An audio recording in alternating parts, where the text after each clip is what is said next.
Sean bienvenidos a un nuevo video para el canal. Hoy estamos en un nuevo top y esta vez le toca a mi superhéroe favorito, Spider-Man.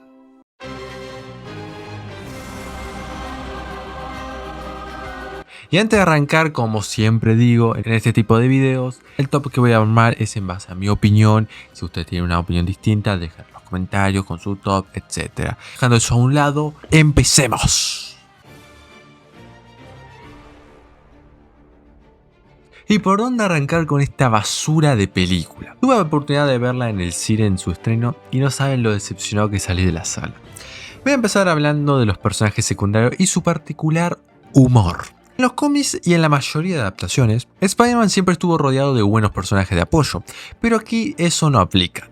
Lo único que hacen es soltar ridiculeces escena tras escena, buscando dar gracias cuando lo único que generan es que no quieras volver a verlos. Flash es un ridículo total, nada que ver con su versión de los cómics. Ned, que en la primera película era el único secundario que me caía bien, aquí es un simple chiste. Por ejemplo, al principio quiere ir de soltero a Europa y hace chistes con Peter de eso, y después en el viaje se hace pareja de Betty y al volver ellos ya terminaron. Y te preguntarás, ¿por qué? Porque es un simple chiste. Su relación fue un chiste en la película, un chiste muy largo. Y ni me gasto en hablar de los profesores o los otros compañeros porque no aportan nada. Todos son una molestia que quitan tiempo en la película, incluso apareciendo más tiempo que el mismo Spider-Man.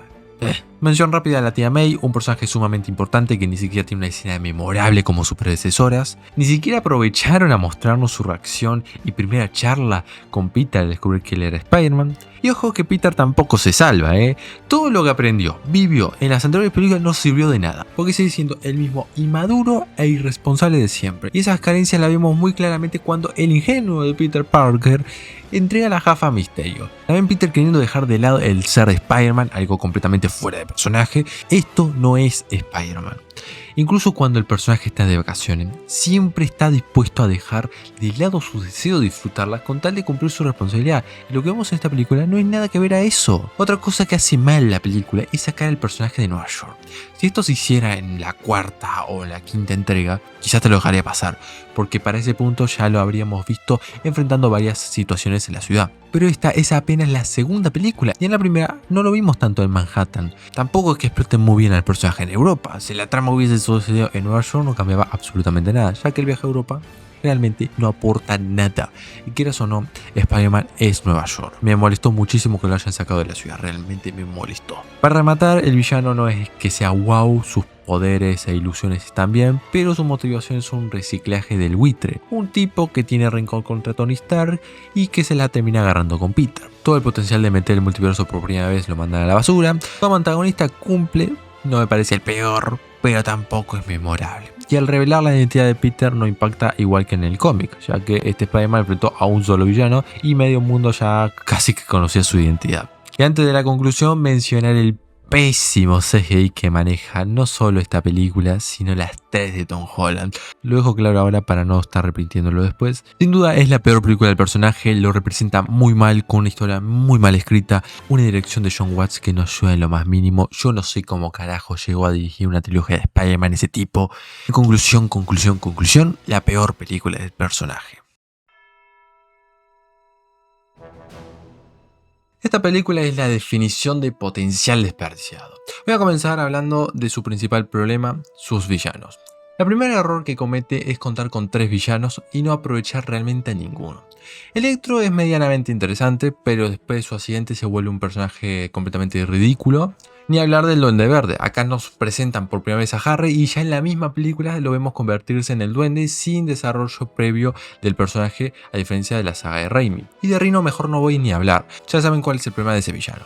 Y como ven, en cuanto a antagonista, ese es el gran problema. Al ser 2 villanos principales, se quitan mucho protagonismo entre ellos y el desarrollo que vemos es muy por encima, pasando a ser olvidables. Hablando de quitar tiempo, lo de los padres de Peter para mí también es totalmente innecesario y fuera de la historia. En la primera película el protagonista ya había dejado atrás todo lo relacionado a sus padres y acá lo traen de vuelta, cuando podría haber usado ese tiempo en otros personajes que sí necesitaban más desarrollo en pantalla. Por cierto, la trama de los aviones en el tercer acto más de lo mismo. No solo quita tiempo, sino que también te corta la pelea final, siendo bastante frustrante. Pero, ¿por qué la pongo por encima de Far From Home? Por dos motivos. Primero, los efectos y el balanceo son los mejores de todas las películas de Spider-Man. No hay ninguna mejor que esta. Se ven realistas pero sin perder esa agilidad del personaje. Y el segundo motivo, la relación de Peter y Gwen y su posterior final. Y es que es bastante fuerte para lo que se espera en una película de Spider-Man. A mí esa parte siempre me hace llorar y me pega bastante fuerte. Y hay que agregar que la química entre Andrew y Emma ayuda a que la muerte de su personaje se sienta aún más real. En conclusión, la película no es para nada perfecta, tiene un ritmo muy lento, los villanos están desperdiciados y aunque tengan buenas ideas, no es suficiente. Yo siempre vi a The Amazing Spider-Man 2 como una película que tiene momentazos, pero que en general no logra replicar esos buenos momentos.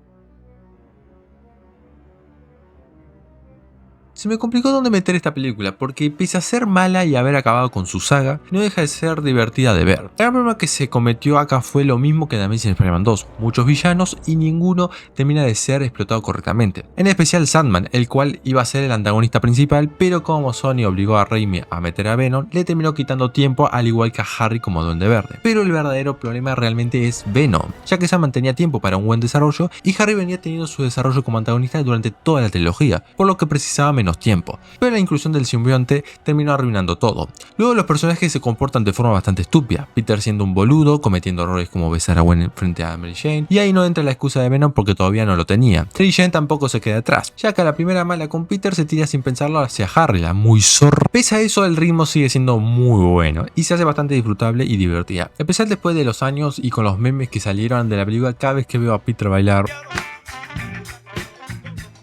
o escucho la banda sonora característica del Venoso, no puedo no reírme. Y para ir cerrando, los efectos son los mejores de su trilogía, en especial con Sandman. Lo que lograron pasar 2007 fue impresionante. Es una mala película pero divertida de ver. Me costó mucho decidir entre esta y la que viene cuál poner más abajo, pero explicaré por qué tomé esa decisión cuando hable de la siguiente película. Spider-Man 3, puesto número 8. Voy a empezar diciendo que esta peli, pese a no ser buena realmente, cumple con ser entretenida, pero comete varios errores. El primero, la mala introducción al UCM, ya que de primeras comete un error cronológico tremendo. La película empieza en 2012 con el buitre y luego salta 8 años, pero eso la ubicaría en 2020, siendo imposible, ya que la película se ubica entre 2017 y 2018, y de ahí ya notamos el poco cuidado que le tiene al guión John Watts y sus colaboradores. Luego sigue teniendo otros agujeros de guión, pero ese es el más grave que quería comentar. Pasando a lo siguiente, Iron Man como mentor a mí personalmente no me gusta, pero la historia, quieras o no, termina quedando bien. Lo que sí me molesta, más allá del abuso tecnológico que tiene el personaje muy al inicio a diferencia de otras adaptaciones, es la poca importancia no solo en esta película, sino en toda su trilogía que le dan al tío Ben. Por momentos parece que ni siquiera existió, por las escasas referencias que hay hacia él, y entiendo que quisieron saltar el origen y alejarse de sus dos versiones anteriores, pero una cosa es contar algo nuevo y otra completamente diferente es reescribir al personaje por completo, olvidándote el gran peso emocional que significa el tío Ben para Peter Parker. Luego, para ir cerrando un poquito, los secundarios son infumables, pero todavía no llegan al nivel de su secuela. La tía May tiene una escena media rescatable, pero después en toda la película no paran de sexualizarla innecesariamente. Buitre como villano me gusta bastante, tiene un muy buen giro y la escena del auto es la mejor parte de la película. Y como comenté antes en Far From Home, el CGI, en especial en el traje, se ve horrible. Conclusión, película entretenida, pero no va más allá de ser un meh. La puse por encima de Spider-Man 3 porque la tercera de Tobey, me guste más o me guste menos, acabó con su propia saga y eso le juega muy en contra. Pero en general están bastante parejas ambas. Esta película, al igual que Infinity War o Endgame, he vivido una tremenda experiencia en el cine. Recuerdo que fui con mis amigos a verla y salí bastante contento con lo que acababa de ver. Pero una vez que pasó el tiempo y tuve la oportunidad de verla varias veces en casa, no tiene nada que ver con lo que vi en el cine. Y es que la película en argumentos se cae a pedazos, como lo del hechizo que hace lo que le conviene a la trama. Peor es la dirección de John Watts, ya que en las anteriores películas no tuvo momentos donde vos digas ¿qué estilo visual tremendo le da este tipo a la película? No pasa eso. Y acá tampoco, en especial en la batalla final entre los Spider-Man y los 5 siniestros, que la verdad que en cuanto a fotografía, dirección y todo, deja mucho que desear. Hablando de personajes, voy a hablar de Peter 1. Y es que después de 3 películas, al fin vemos al personaje vivir las consecuencias de ser Spider-Man, con la pérdida de la tía May y la frase que tanto necesitaba este Peter Parker. En cuanto al resto de los secundarios, gracias a Dios lo dejaron casi completamente apartados, solo quedando Ned y MJ. En cuanto a Ned, está bien sacando ese Deus Ex Machina de los portales, y MJ creo que es la única película de la trilogía donde realmente me cae bien el personaje. Luego, el fanservice con los otros Peters está muy bien hecho, es increíble verlos a los 3 juntos, pero su presentación, más que ser memorable, es una puta mierda. Y para ir cerrando, los antagonistas ya los conocemos, pero mención especial a Electro, que es una gran mejora a su primera versión, y al Duende Verde, donde la interpretación de Willem Dafoe se roba completamente la película. En conclusión, una mala película que comete muchos errores en su guión, pero si pudiste vivir la experiencia en el cine, la sensación que te va a quedar es completamente distinta a verla en tu casa.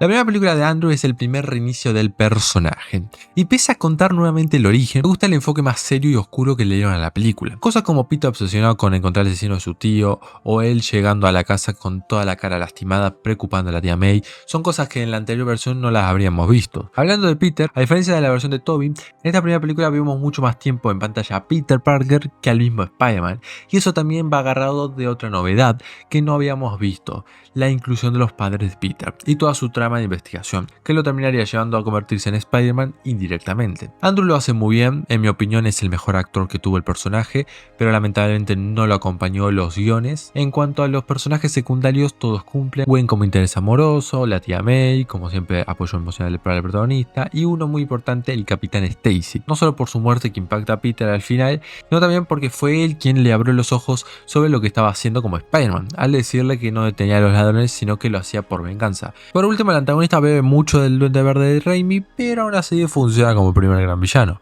Conclusión. Buena película, con sus pequeños problemas que se triplicaría en su secuela, pero me gusta el enfoque distinto que le quisieron dar al personaje.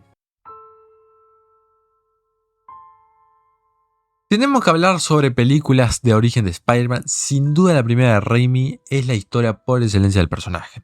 La película tiene un muy buen ritmo, la verdad es que no se te hace aburrir en ningún momento. Sabe distribuir su momento de humor, seriedad y tensión muy bien, sin que se sienta forzado en ningún momento. En cuanto a los personajes, cada uno cumple muy bien el rol. El tío Ben funciona como impulso clave para la transformación de Peter en Spider-Man, definiendo por completo el personaje. La tía May para mí es la mejor de todas las adaptaciones, siendo ese apoyo emocional que aparece en los momentos donde el protagonista más la necesita. Y otros secundarios también aportan lo suyo, pero si hablamos del villano, el Duende Verde es icónico. Me gusta mucho la profundidad de Norman Osborn, no es malo porque sí, sino que su ambición por sacar adelante su proyecto es lo que lo lleva a cometer errores que lo terminan consumiendo. Su doble personalidad le da un giro trágico al personaje, dejando claro que Norman no es más que una víctima de sí mismo, y su vínculo compite como una especie de figura paterna, le da más profundidad en el enfrentamiento final. Peter por su parte tiene un muy buen desarrollo, pasa de ser el adolescente común y algo torpe a un joven marcado por la pérdida de su tío y la culpa, que elige cargar con la responsabilidad de proteger a los demás, aunque implica renunciar a su propio deseo, justamente lo que es Spider-Man. Si después tengo que criticar algo, sería el personaje, como ya mencioné antes, de Mary Jane. Es el interés amoroso de Peter en esta peli, como en las 2 secuelas, pero no termina de caer tan bien como en otras adaptaciones. La decisión que toma, como engañar a Harry con Spider-Man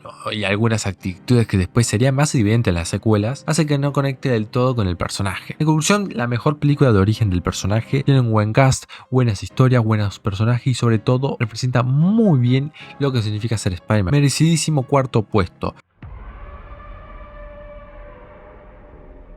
Across the Spider-Verse, Dios mío esta película, visualmente es una obra de arte. Ya la primera había sorprendido y revolucionado la animación, dejando la vara demasiado alta, pero aún así lograron ir más allá. Cada universo que vemos en la película tiene su propio estilo, cada frame tranquilamente podría ser un fondo de pantalla o una pintura en un museo, realmente. En cuanto a los personajes, Miles sigue demostrando que es un muy buen protagonista. A lo largo de la película atraviesa situaciones muy complicadas como enterarse sobre los eventos canónicos y que uno de esos conllevaría la muerte de su padre, y aún así no lo acepta como los otros Spider-Man, queriendo evitarlo, generando una gran dualidad entre él y Miguel O'Hara. Y hablando de Spider-Man 2099, lo vemos como una especie de antagonista, pero simplemente es el otro lado de la moneda, alguien que rompió uno de esos eventos para estar con su hija, pero eso llevó a la desaparición de un universo completo por su culpa, y es esa culpa lo que lo termina llevando a querer evitar ese mismo destino a toda costa a lo largo del Spider-Verse. ¡Ah! ¡Ah! ¡Lo dijo! ¡Lo dijo! Los demás personajes están muy bien escritos, la verdad que no hay ninguna queja con ninguno, pero si tengo que destacar a alguien en particular es Gwen. La película arranca con ella mostrando su origen, su historia y cómo está pasando por una situación complicada, sintiéndose sola, y encima su padre, cuando descubre que es Spider-Woman, intenta arrestarla por lo de Peter Parker, terminando de tomar la decisión de unirse al equipo de Miguel. A lo largo de la historia vemos cómo las acciones de Miles, quieras o no, le termina abriendo los ojos, haciéndole ver que no todo tiene que ser como lo dicta una máquina, que todavía tienen la posibilidad de elegir, algo que confirma cuando Gwen descubre que su padre renunció y no cumplió con el destino que supuestamente le tocaba. Y es que al parecer Miles tiene razón, se pueden evitar los eventos canónicos. Igual para agregar hay que ver cómo justifican eso en la siguiente película, porque Miles salvó al Capitán Indio y ese universo empezó a colapsar. El villano de esta película es Spot, o La Mancha en español. La verdad me encantó cómo lo usaron. Al principio te lo presentan como un villano menor, uno más para atrapar, pero Spider-Man, como nosotros los espectadores, lo terminamos subestimando. Y el loco, con tal de demostrar que es el némesis de Spider-Man, termina convirtiéndose en una maldita amenaza multiversal. Avanza el giro de que él fue quien trajo la araña que mordió a Miles de otro universo, que luego Miles lo terminó creando a él indirectamente por el colisionador Kingpin, genera un paralelismo buenísimo. La verdad, alto villano. Vamos a ver si en la siguiente película tiene un cierre igual de bueno que su introducción. En conclusión, la película es una maravilla. El único pero que le puedo poner entre comillas es que al ser la primera parte de una historia más larga, ese final te puede dejar un poco frustrado. Pero cuando salga la secuela eso ya va a dejar de sentirse así. Y por cierto, verla en el cine fue una locura. Esta película sí sabe realmente generar una dualidad genuina entre Peter Parker y su alter ego Spider-Man. A lo largo de la historia logra mostrar muy bien las consecuencias que tiene para Peter llevar la máscara. No solo no puede disfrutar de sus momentos libres, sino que todo en su vida se ve afectado. Lo despiden del trabajo, el amor de su vida se va a casa con otro, su mejor amigo lo odia y en la universidad no le va bien porque siempre llega tarde. Y es que pasar por tantas cosas negativas lo termina llevando a un bloqueo mental, al punto que pierde sus poderes, poniendo en una gran duda a Peter. Está echando a la basura su vida y su futuro por ser Spider-Man. Y es que luego, como Peter, sin el peso de tener la responsabilidad de ser un héroe, realmente le va bien en todo, pero una parte de él sabe que no puede dejar esa responsabilidad para siempre. Y es que después de una charla bastante emotiva con su tía sobre lo que representa Spider-Man para la ciudad y para los niños, hace que quiera volver a tomar la responsabilidad que le corresponde. El humor de esta película es buenísimo, pero sabe cuándo ponerse seria, no como otras. El CGI para hacer 2004 es una locura, en especial en la pelea en el metro contra el Dr. Octavius, no como otra. Y hablando del villano, es de mis favoritos. Vemos como de costumbre a un científico reconocido volverse malo después de que su experimento fracasa, pero eso agregale que pierda a su mujer en la siguiente y sus propios brazos lo empiezan a controlar. Lo que más me gusta del personaje, además de sus escenas de acción que se ven muy bien, es la escena de terror del hospital con los brazos matando a los médicos, muy al estilo Sam Raimi. Los personajes secundarios, al igual que la primera, siguen estando bastante bien. Harry en especial ya va mostrando ese rencor hacia Spider-Man y su camino para convertirse en el Verde. La tía Penny aparece poco, pero cuando lo hace, todas sus escenas y sus discursos quedan en la memoria. Mary Jane, mejor ni hablemos de ella. J. Jonah Jameson es de lo mejor de la trilogía, pero para mí en esta película es donde tiene sus mejores escenas. La mejor película live action del personaje sin dudas, lo representa muy bien, en especial por la dualidad por la que pasa el personaje. Peliculón. No voy a hablar mucho de la animación porque ya lo hice con su secuela, pero para describir una frase es como ver un cómic cobrar vida. Para mí esta película hace todo bien. Para empezar, tiene un gran mensaje sobre el personaje de Spider-Man y cómo cualquiera puede llevar la máscara. Esto lo vemos muy reflejado en nuestro protagonista, que esta vez no es Peter Parker, sino Miles Morales. Después de ser mordido por la araña, ver morir a Spider-Man y saber que ahora tiene la responsabilidad de detener a Kingpin, no se siente capaz de hacerlo. Pero por suerte Miles cuenta con distintas versiones de Spider-Man que fueron arrastradas a su universo por el colisionador. Me encanta cómo cada uno tiene su propio estilo y personalidad, pese a ser el mismo héroe. Si tuviese que destacar a uno sobre el resto, hablaría más de Peter B. Parker, personaje el cual se encuentra en una depresión total, perdió a su tía, se divorció de MJ y ya no tiene ni ganas de ser Spider-Man. Y aún así logra levantarse y a lo largo de la película logra enseñarle muy bien a Miles lo que significa ser Spider-Man, y Miles también logra ayudarlo a él, ya que al volver termina volviendo con MJ y posteriormente teniendo a su hija, que la vimos en la secuela. Luego como villanos tenemos a Kingpin como principal, que es bastante intimidante, pero con muy buenas motivaciones y una gran profundidad. Después como secundario está Dr. Octavius, pero versión femenina, Tombstone, personaje del cual lo vemos por primera vez en las películas, Scorpion, el duende verde gigante del universo de Miles, y el merodeador, el cual, bueno, termina siendo el tío de Miles como siempre, y como todos los tíos de Spider-Man, también termina muriendo. Para ir cerrando, el humor de esta película es el mejor, la vi 1000 veces y me sigo riendo en todos sus chistes, desde el más boludo hasta el más ingenioso, pero sabe cuándo ponerse seria y eso lo hace aún mejor. Es mi película favorita del personaje.